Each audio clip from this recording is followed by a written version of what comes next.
So namuntlha no la ku just ni summarize swin'wana leswi a swi ri ku endlekeni ka Tsonga Rap. Na swi tiva ku ri i khale ni si upload and vanhu vo tala i khale va rindzele ti-upload. K-Nice na Mchimbaani, beef ya K-Nice na Mchimbaani guys se out of hands or ndhawini beef ya Mchimbaani na K-Nice kumbe hi ko yi sungulaka a ni tivi because K-Nice xi hi tshembise ku before the end of today hi ta va hi kha hi kuma track ya beef.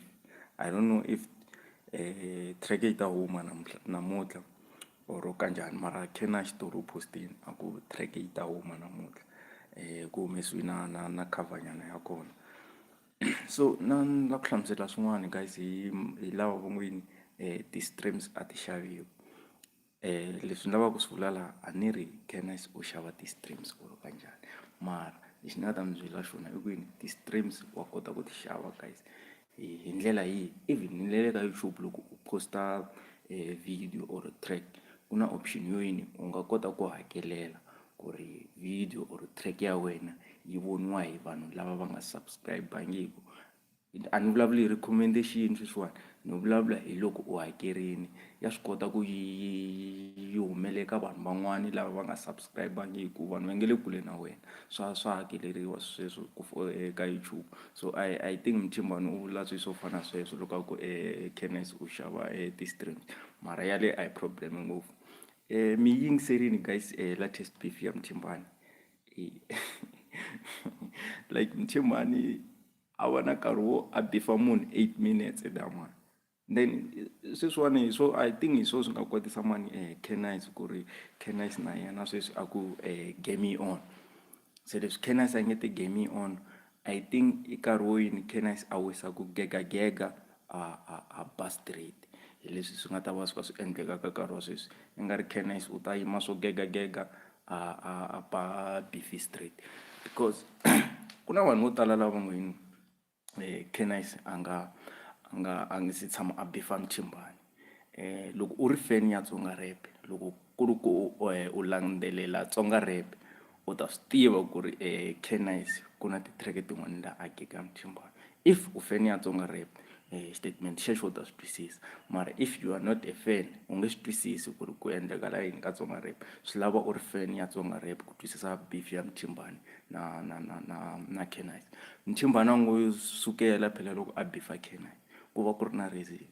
If na mina ni ri Mchimbaani ni a ni fanele ni n'wi beef-i K-Nice hikuva ni yingiseli ti-track ta K-Nice letiya ti nga huma ti karhi ti-line ti ri na ti-line to gegagega mani Mchimbaani wa swi twa loko u gegiwa before vanhu vo tala va swi twa ku u le ku gegiweni swi twiwa hi wena n'winyi ku noma sweswi ni le ku gegiweni.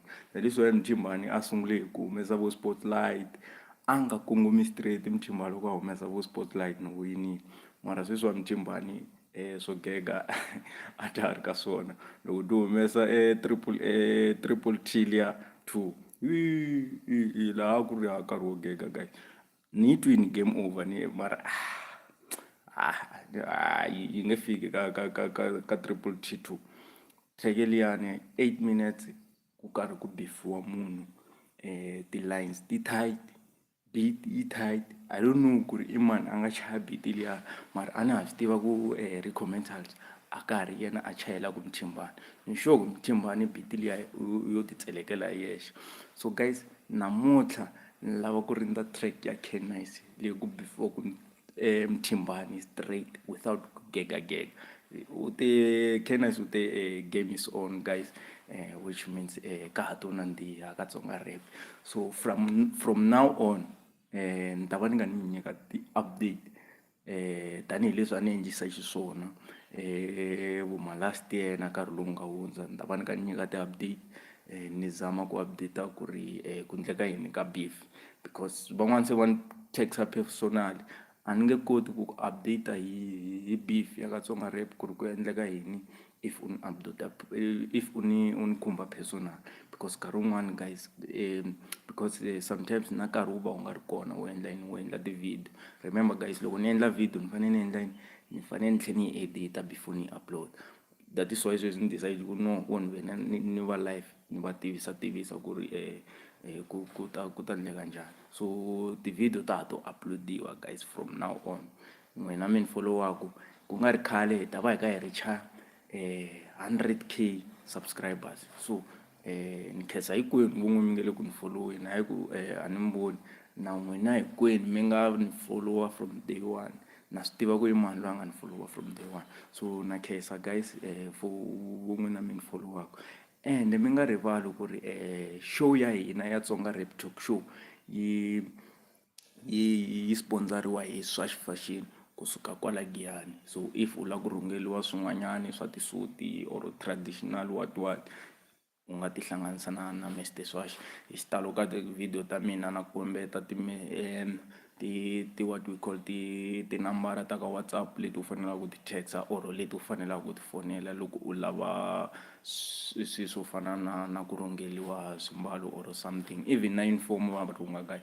So ni kombela mi xava data ku nga ri khale na madyambu swo boha loko track ya Cannice yi huma hi vhela hi review ma vona, a hi nge yi dryiseli, swo boha hi vhela hi review same time. So guys na khensa ku vun'we na mi langutela ku ta yi danko.